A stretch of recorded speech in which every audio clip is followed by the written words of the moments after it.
Hey, what's up guys? This is Brian from Whisper Status 74. This is the last video in the screen reflection videos I've done today. It is now 7:13 and the sun is clearly gone.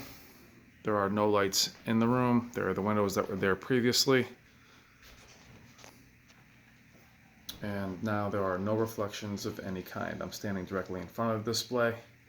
Again, the older movie playing is The Omen.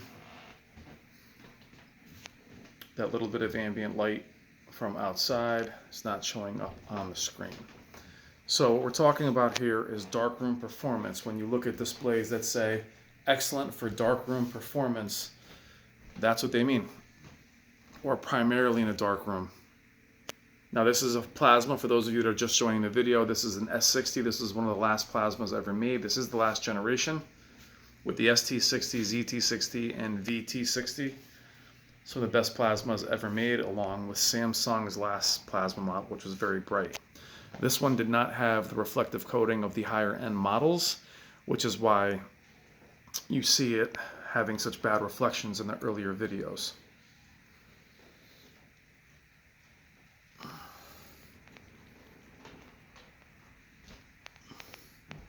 You see the viewing angle of plasma is as good as OLED, which is why I've always thought they were the spiritual successor, or OLED was the spiritual successor. So we'll let this run for 1 second. Now you can see the black bars on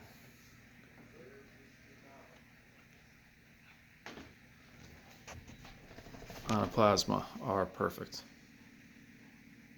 There is no edge lip bleed. The dithering you see is from the camera. That's what darkroom performance should be. There should be no light in the black bars. But you can see the reflections are not part of the conversation. There is barely any light in here. One thing you'll see though is that you can see how the light bounces off of the ceiling. So if this is a small room, that light bounces off the back of the wall, can reflect on the display. So keep that in mind when you go really large in a small room. This is a pretty large room. See the windows in the back. But that's the picture. Reflection's gone.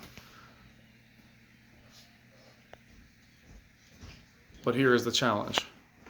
One bright room and the bright light in the corner.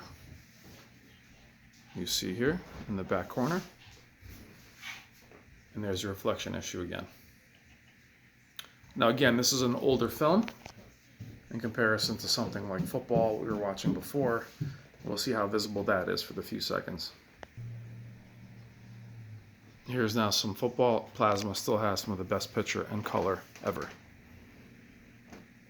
in terms of the way it looks.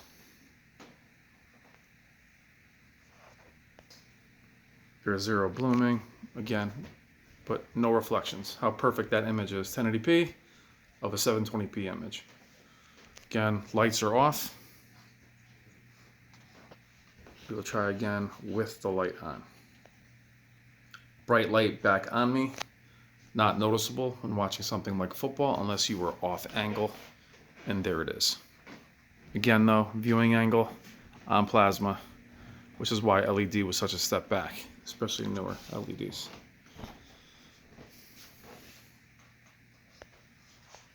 So the point of the whole series of videos today, guys, was really to show you the importance of reflection on your screens, also the size of your room, and why it's important to think of all aspects when purchasing a TV. Size of the room, where it will be displayed is the most important, or one of the most important, depending on the reflections of the room, the windows in the room, where it's located. Even candles will show up. So that was a quick video. Also to show some of the beautiful picture of plasma that is still available. This wasn't a plasma bashing video for those of you that thought that's what this case was. It was more about reflections and bright room performance and why you'll see TVs considered dark room performers. Now, on the flip side of that, if you had a very washed out bright picture, it would look terrible in a dark room. Now this is just a stream of a very old movie. It's not even 1080p. So don't look at that. Just look at the lack of reflections. But that's what they mean about darkroom performance. All right, guys. Thank you as always. I hope you enjoyed the video. Take care.